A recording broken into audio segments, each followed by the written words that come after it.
Yes. Hi, I'm Heather. Today's episode 2 of Unladylike Libertarian. And there has been some drama coming down today. Holy shit. But yeah. Today is just crazy. It's just, I don't want to say crazy. It's just more of a, like this way the drama went down during the LP convention in New Hampshire, where I think I heard this is something I've heard. But he ran, I think it was the former chairman of the LP ran for treasurer, and he lost to none of the above. Noda. Let that sink in for a moment, guys. Let that sink in. Okay. Sharing this on Twitter. I'm going to share this on this stream on Twitter so that everybody knows to tune in. This time I'm doing this from my phone because I didn't want to go all the way back, if you catch my drift. Because I'm doing this via StreamYard. You can kind of tell the top right corner. I'm pointing to the left and the camera's pointing to the right, but yeah. Anyway, I said in a previous live stream that I have people that I find to be voices of reason within this world that is insane. I named them off. That streams up on YouTube. And like I said, the list keeps growing. There's also people on Twitter that are voices of reason within the insanity of the world. There, like I said, oh my goodness. Sorry about that. But yeah. I'm trying to get adjusted here, so my computer screen is just like shaking all over the place because of the desk. This desk is ridiculous. Yeah. I have on my lounging hoodie. I call it my lounging hoodie because it really is.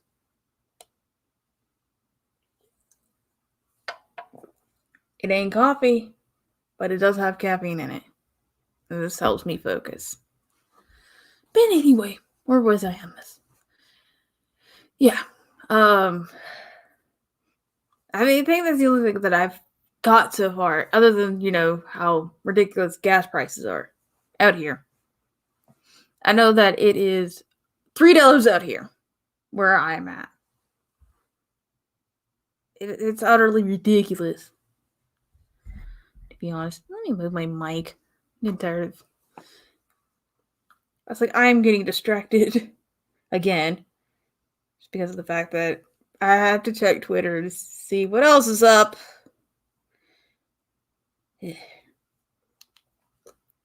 Okay, I'm getting distracted. That's another thing that I can think of. Same old. Mises Caucus is getting bombarded. Shit. I hate my computer.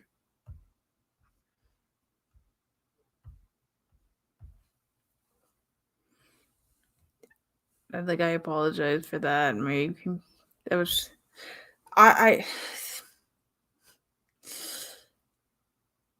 need to start wearing earphones in case something like that happens.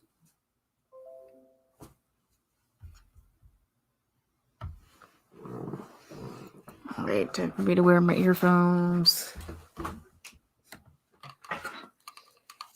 It's notifications. It's annoying as hell.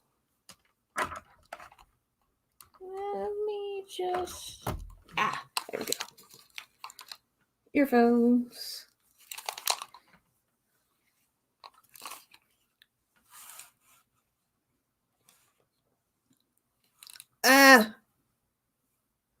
The hell?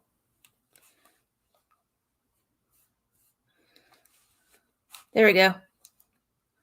I have to leave one ear out. Other than that.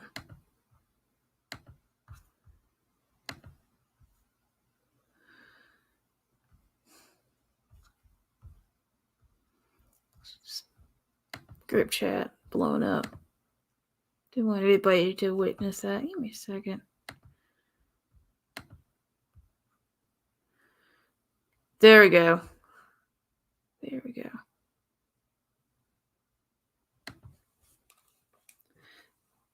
I said, wear one ear out so I can hear myself. I keep. Let's see. Yeah, like I said, that's just my group chat blowing up. My family and my. Actually, it's my almost my entire family blowing up my computer.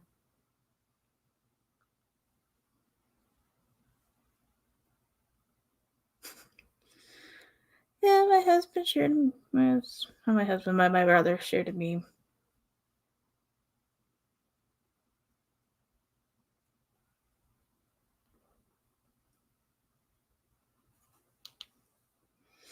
But yep. Anyway, or was I on this? See if I can find.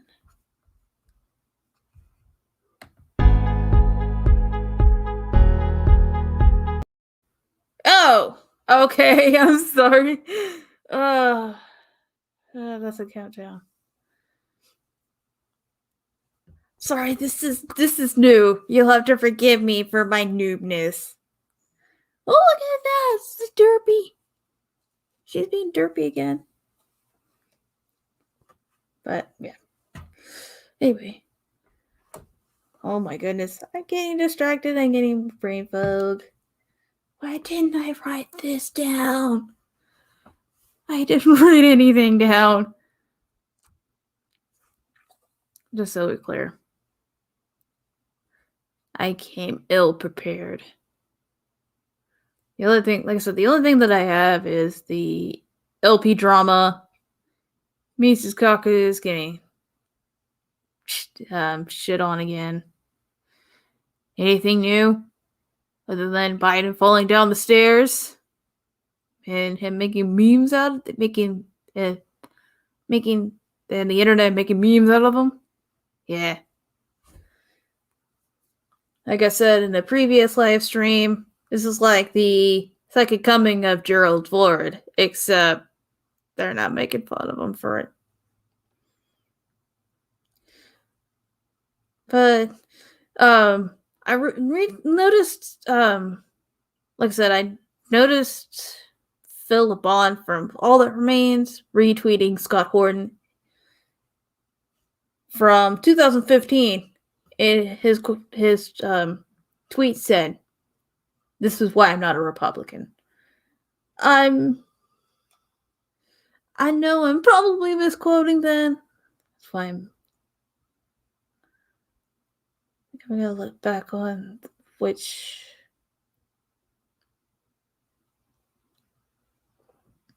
Oh, it says why I'm not a Republican. It's like I said, he quote tweeted the tweet from 2015 talking about the Iraq War in the 2000s.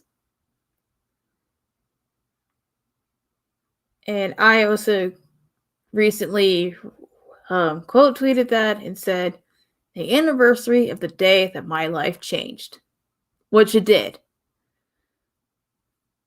Because it was sometime in 2003 when my mother had to go overseas to go fight in the war.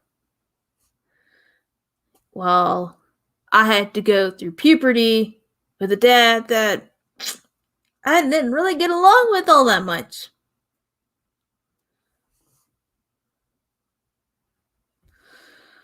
But yeah.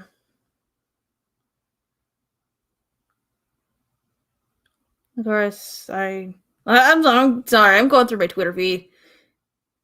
there are, yeah, my Twitter feed, not like the wall, but just my general profile. And this one's a really, really good one. And people need to take this tweet into consideration or take it to heart. And I find this to be true.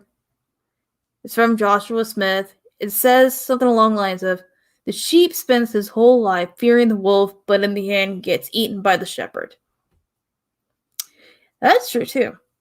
But there were people that were criticizing Dave Smith for his tweet about Sarwalk.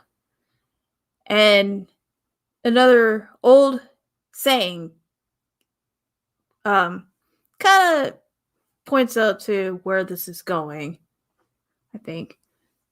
And the quote goes, keep your friends close and keep your enemies closer. Because, again, oh my god. But yeah, people were criticizing him for trying to make peace with somebody that was considered to be an enemy. And I'm like, the old saying goes, it's like this, like I said, the old saying applies here, that you have to keep your enemies closer. You keep your friends close, but you keep your enemies closer. You get me?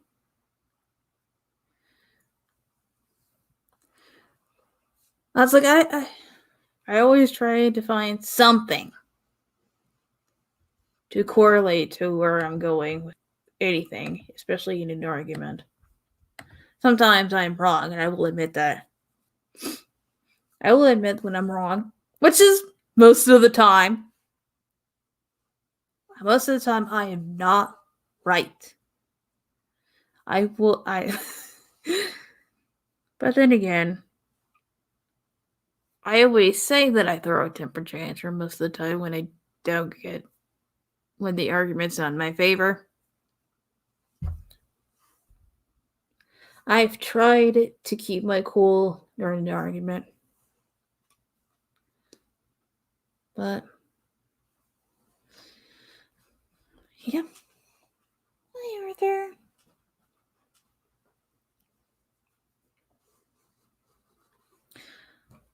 But yeah, like, if Biden keeps going with what he's doing, it's going to end up into another war in the Middle East that my husband's going to be fighting in and coming back with some major PTSD. I know, because throughout the time that he's been in the military, I've had to witness some of his personality shift. Like, Arthur, I love you too, sweetie. Like, when he came home one day, I'm not going to go into the whole detail, but he got into an argument with me because I was showing concern after he came home mad. And I didn't understand what was wrong. He tried to explain to me what was wrong, but instead of letting me show concern, he just got snippy. Like I said, I'm not going to go into the whole details, but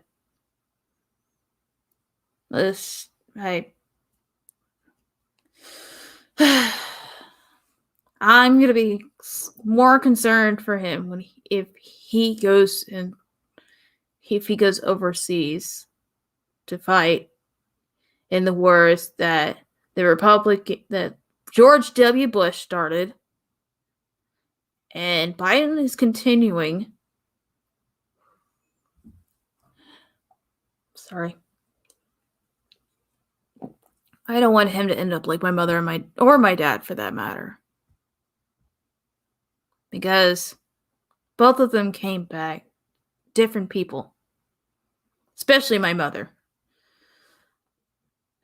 I can't say the same about my dad, but I do know that my mother is a more different person since coming back from Iraq than my dad was when he came back from Desert Storm. Again, because to me, I don't think it was that much of a noticeable difference. Versus my mom, I mean, you can kind of tell that she's not the same person that she was. It's just, I don't know. It's just saddening to me.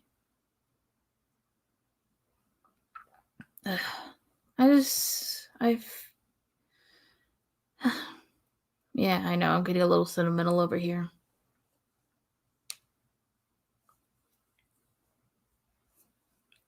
Well, it's just more my left eye, or my right eye in this case. But yeah, I'm not gonna be happy if my husband has to go overseas. I would say drafted, but I don't think that's the right word. I don't think it is.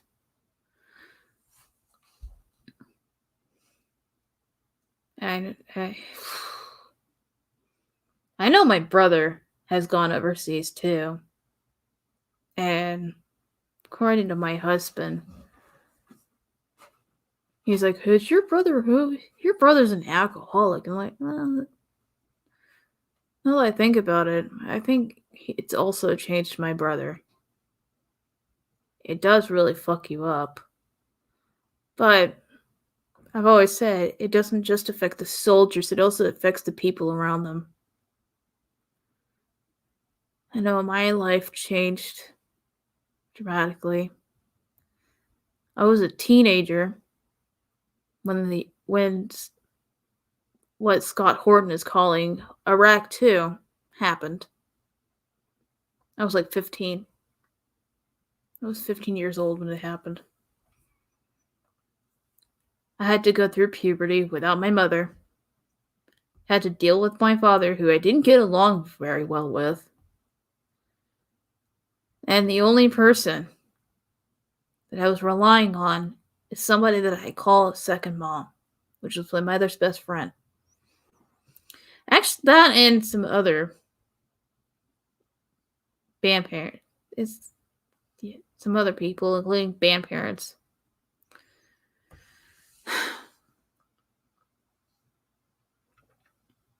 So, when these neocons are calling for war, they don't take into consideration that it's not only the soldiers that they're going to be sending overseas to fight for their fucking wars, but it's also the families that have to deal with the after effect of those said wars. They don't take that into consideration.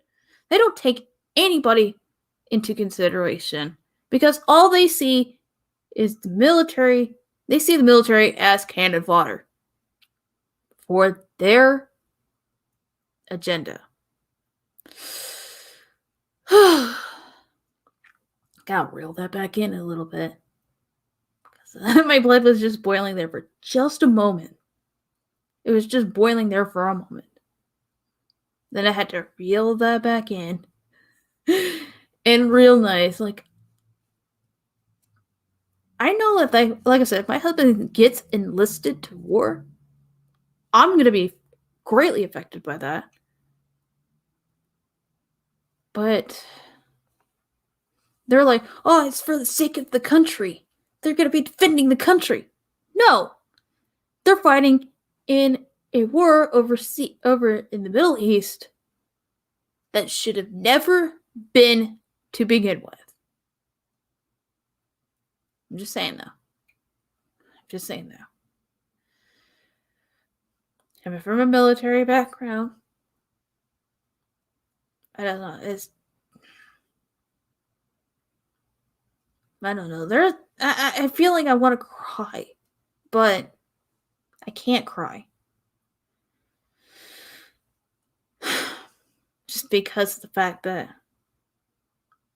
like I said, it's not just me being affected by this. I'm not alone. There are other military spouses that have the same feelings that I do. I'm not saying that I'm the only one. I'm not saying that all military spouses feel the same way that I do. But I am saying that there are some that do. But, like I said,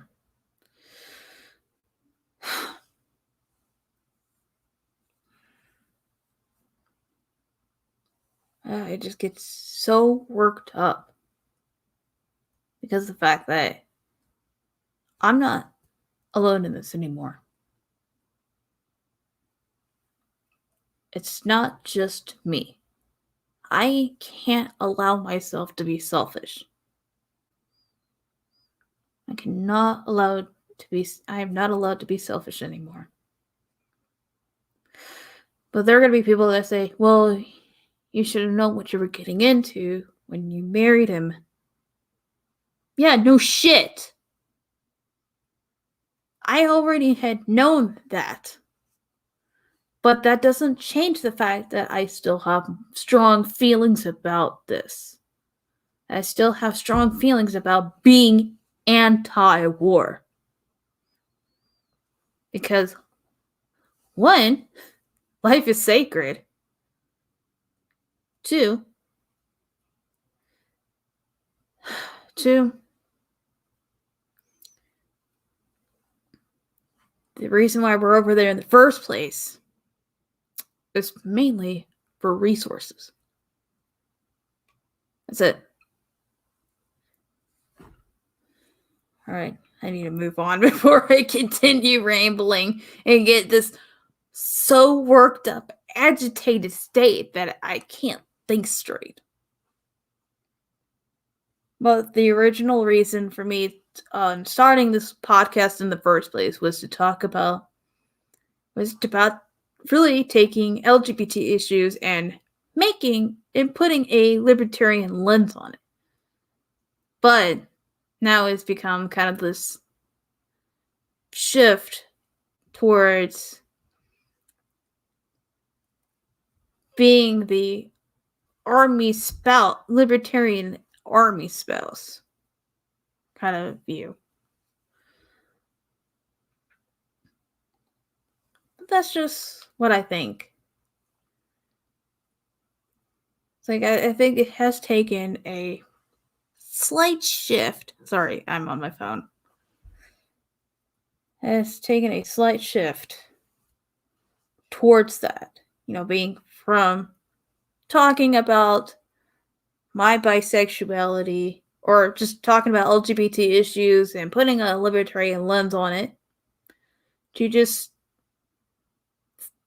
taking that and just focusing on, libertarianism from a army spouse's point of view. I think that's where this is going. I do think this is where it's going.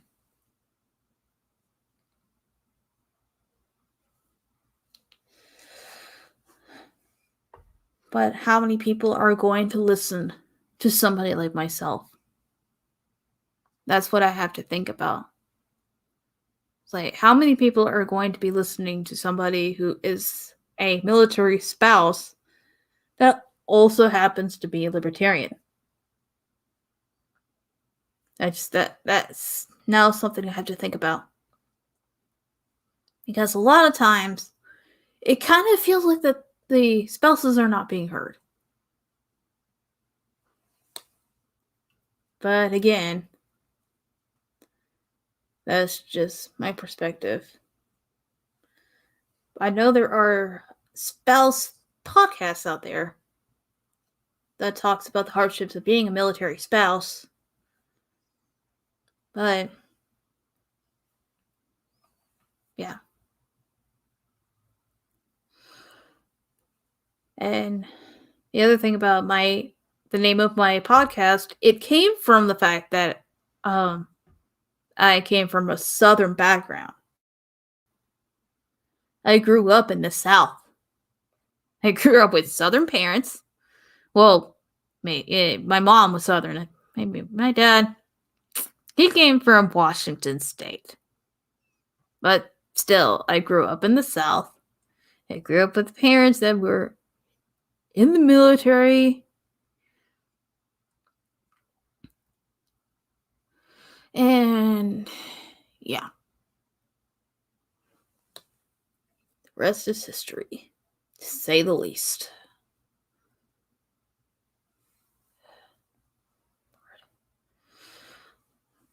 But I always say, what do I know? Just a second.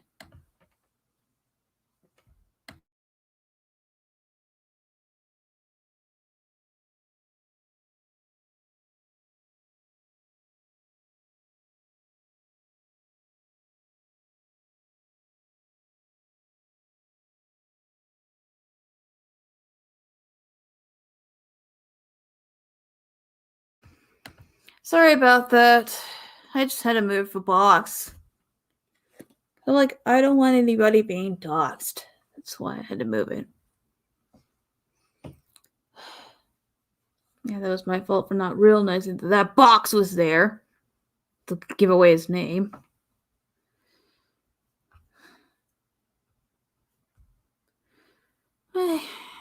People are like, man, you were passionate today. Like, yeah. I'm not happy. Oops, sorry.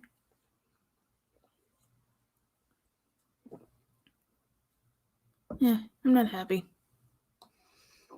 But at the same time, I'm much calmer now than I was earlier. But anyway, let's see what else is going on. Yeah, I know. I'm sorry, I keep pausing. What is the... Oh, right, borders. Yeah, remember when people accused Trump of putting Mexican immigrant kids in cages? Yeah, me too. Excuse me. I just found a tweet that stated something along the lines of, when will reporters be allowed to tour facilities holding children who will cross the southern border? Paskey. We're working to finalize details, and I hope to have an update in the coming days. We certainly want to make sure the media has access to these sites. Lady, you're holding kids in cages. Ugh.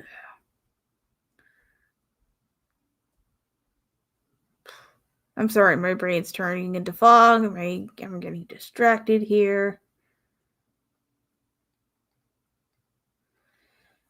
It's because of the caffeine, I swear. But yeah. Other than that,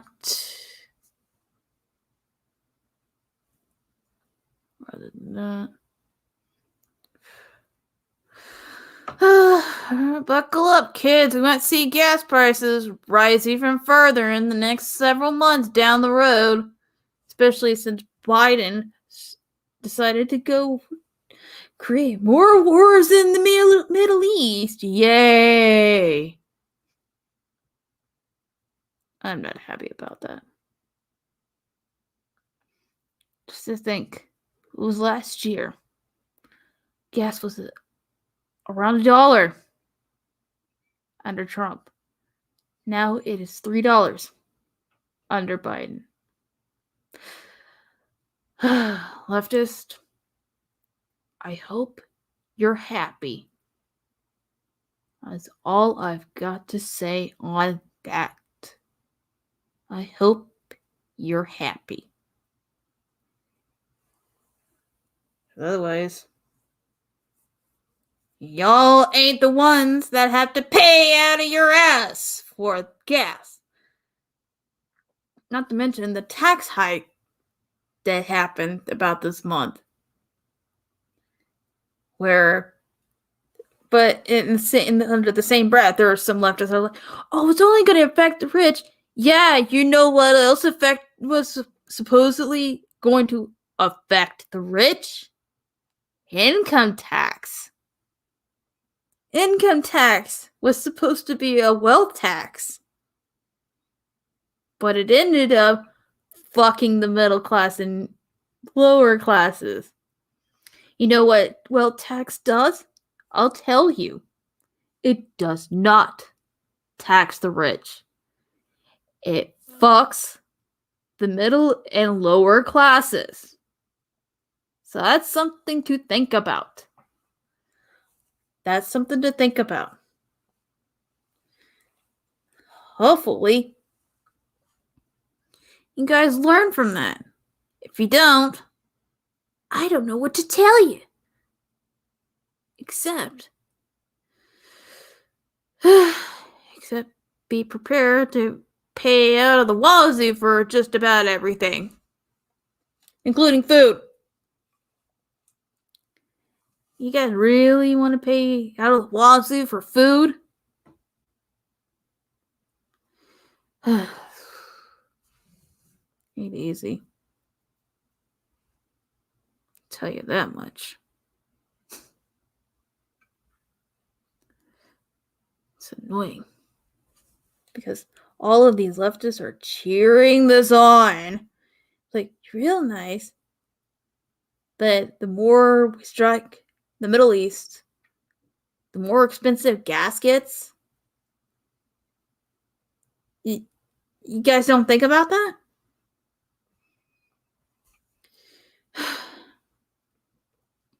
But there's more bullshit out there.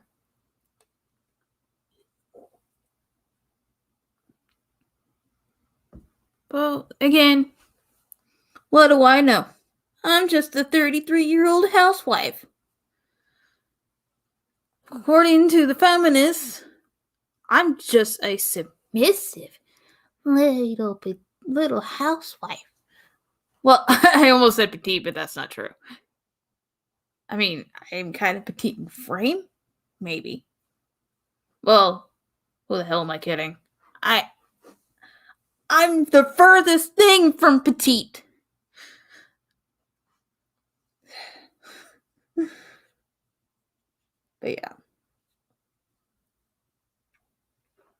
People are like, yeah. Sometimes some leftists just get on my nerves. I mean, there are leftists that are like, yeah, we're cool with you. But there are others that just really get on my nerves, especially the ones that worship Biden like he's some kind of deity. That gets on my nerves. The political worshipping. Then again, I am not. I am just as equally guilty of having a bit of worship, doing a little bit of.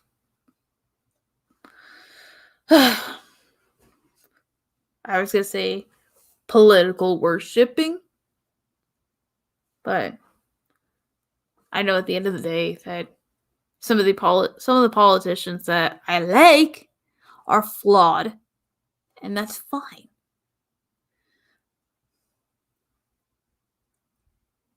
Like Rand Paul. I know I've been a defender of Rand Paul. I've been a defender of Rand Paul. I've also been a defender of Ron Paul. Sorry, that was my phone. But it's like I've defended people like Rand Paul, Ron Paul, Thomas Massey. Actually, that's just 3 people. It's like I've defended the people. I've defended those people. And I found things that I'm like, well, at least with Rand Paul, really? Really? You wouldn't did that? But with Massey, I didn't see as much of that. There's everybody just shitting on him because he has a bit different opinion. But this is one of those things where I'm like, what do I know? What do I know? Because every time I make some kind of a retort, most of the time I'm just like, but what do I know?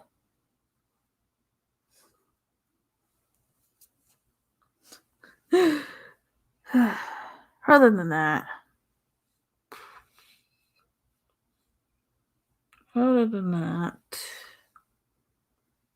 I think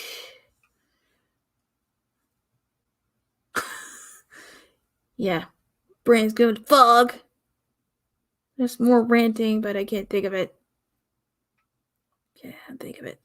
So I might just end this stream a little bit early. I'm watching the ticker go up as I'm rambling on, because it's all I do apparently, is like I just ramble. And all that fun stuff. It's like 10:30 already. And I don't have anything else to say. So I'm just gonna go ahead and end this here. This is episode 2. Thanks for listening. Remember, follow me on Twitter, HKMoon87, or it's in the description. I'll catch you guys later. Bye. See ya.